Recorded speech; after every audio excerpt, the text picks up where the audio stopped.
최근 삼성전자에 대한 아주 흥미로운, 굉장히 낙관적인 보고서가 하나 나왔는데요. 대체 어떤 근거로 이런 전망을 하는 건지 오늘 한번 제대로 파헤쳐 보겠습니다. 자, 이 숫자 한번 보시죠. 10만 6천 원. 이게 뭘까요? 바로 한 증권사에서 내놓은 삼성전자의 12개월, 그러니까 1년 뒤 목표 주가입니다. 지금 주가 생각하면 와, 엄청난 상승을 예측한 거죠? 아니 도대체 뭘 믿고 이렇게까지 높게 부른 걸까요? 궁금하시죠? 그 핵심 근거를 지금부터 하나씩 뜯어보겠습니다. 자, 이 낙관적인 전망의 가장 중심에는요, 바로 HBM4라는 아주 중요한 기술이 딱 자리 잡고 있습니다. 그러니까 이 보고서가 말하는 핵심은 사실 되게 간단해요. 삼성의 미래, 이게 HBM4 시장에 성공적으로 들어가느냐 마느냐, 여기에 모든 게 달렸다는 겁니다. 우리가 아는 스마트폰이나 TV 얘기가 아니에요. 이건 바로 AI 시대를 움직이는 완전히 새로운 차원의 메모리 반도체 이야기입니다. 자, 그럼 계속 나오는 이 HBM4, 고대역폭 메모리라고 하는데 이게 대체 뭘까요? 이걸 아주 쉽게 비유하자면 데이터를 위한 초고층 빌딩이라고 생각하시면 돼요. 예전에는 메모리 칩을 그냥 옆으로 쭉 넓게 깔았다면 이 HBM은 그걸 수직으로 위로 착착착 쌓아 올리는 거예요. 그럼 어떻게 될까요? AI 프로세서가 어마어마한 양의 정보에 말도 안 되게 빠른 속도로 접근할 수 있게 되는 거죠. 그러니까 기존 메모리랑은 그냥 급이 다른 방식이라고 보시면 됩니다. 만약 이게 성공하잖아요. 그럼 삼성전자를 바라보는 시장의 평가, 즉 밸류에이션 자체가 확 달라집니다. 지금 시장은 삼성의 주가를 PB, 그러니까 순자산 대비 1.2배 정도로 쳐주거든요. 이건 말 그대로 지금 현재의 경쟁력만 보고 매기는 점수예요. 그런데 만약 HBM4에서 대박을 터트린다?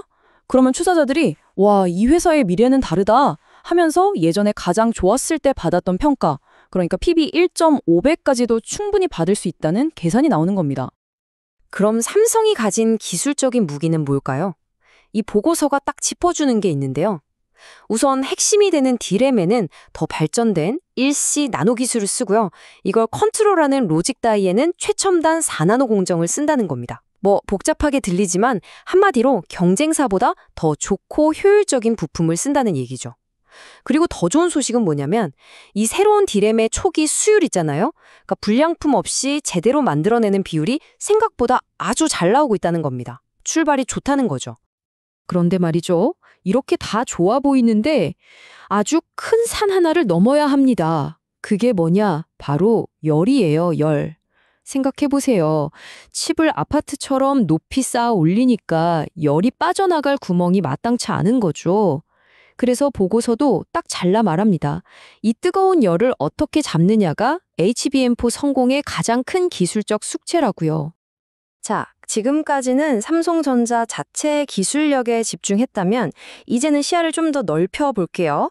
이런 긍정적인 전망은 단순히 삼성 혼자 잘해서 되는 게 아니고요. 메모리 시장 전체의 분위기가 아주 좋다는 것과도 깊은 관련이 있습니다. 보고서를 보면요.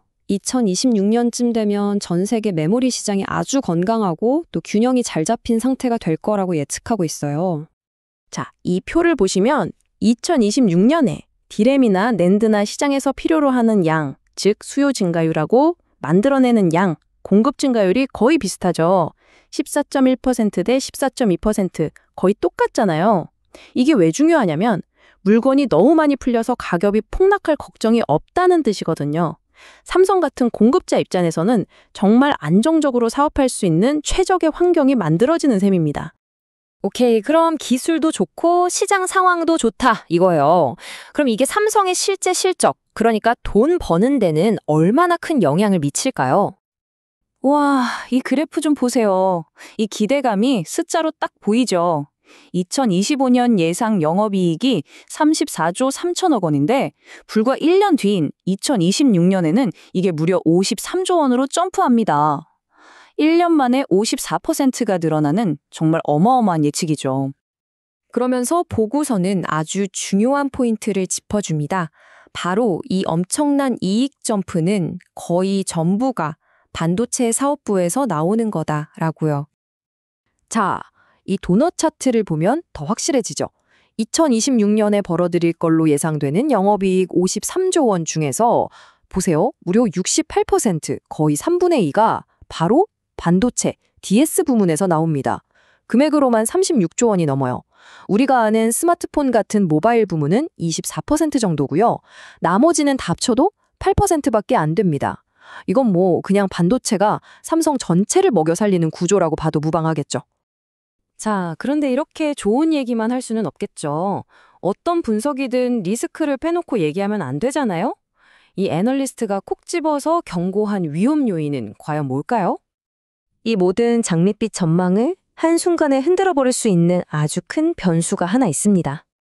보고서가 꼽은 가장 큰 리스크는 바로 관세 문제입니다. 지금은 반도체 관세가 없거든요. 근데 만약 여기에 노튼 관세가 딱 붙어버리면 그때부터는 연쇄 반응이 시작되는 겁니다. 반도체 가격이 오르면 당연히 이걸 쓰는 스마트폰, 노트북 같은 최종 제품 가격도 오르겠죠. 그럼 어떻게 될까요? 비싸지니까 사람들이 지갑을 닫기 시작할 거고 결국 테크 산업 전체의 수요가 확 꺾여버릴 수 있다는 그런 시나리오입니다. 결국 이렇게 보면 삼성의 미래가 HBM4라는 이 단 하나의 기술에 정말 많은 것을 걸고 있는 셈입니다. 여러분이 보시기엔 어떤가요? 이 거대한 베팅이 과연 삼성을 AI 시대에 누구도 넘볼 수 없는 절대 강자로 만들어줄까요? 아니면 예상치 못한 큰 위험으로 돌아오게 될까요?